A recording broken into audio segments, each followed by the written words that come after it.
திருப்பூரில் கஞ்சா வைத்திருந்த 5 பேர் கைது. 1 கிலோ கஞ்சா பறிமுதல். திருப்பூர் ஜனவரி 22 திருப்பூர் காலேஜ் ரோடு பகுதியில் வடக்கு போலீஸ் நிலைய சிறப்பு எஸ்ஐ கருணாராஜ், முதல்நிலை காவலர் காளிகுமார் ஆகியோர் வாகன தணிக்கையில் ஈடுபட்டு கொண்டிருந்தனர். அப்போது அந்த வழியாக இருசக்கர வாகனத்தில் வந்த 3 பேரை பிடித்து விசாரித்தனர். போலீசார் விசாரணையில் முன்னுக்கு பின் முரணாக பதிலளித்துள்ளார்.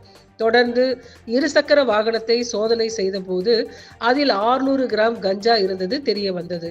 தொடர்ந்து போலீசார் அவர்களிடம் விசாரணை நடத்தினர்.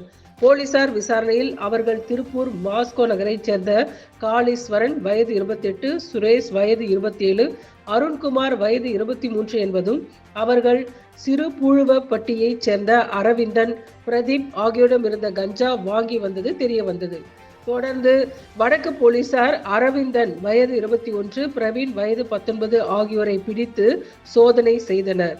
அவரிடம் 400 கிராம் கஞ்சா இருந்தது கண்டுபிடிக்கப்பட்டது. இது தொடர்பாக வடக்கு போலீசார் வழக்கு பதிவு செய்து 5 பேரையும் கைது செய்தனர்.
போலீஸ்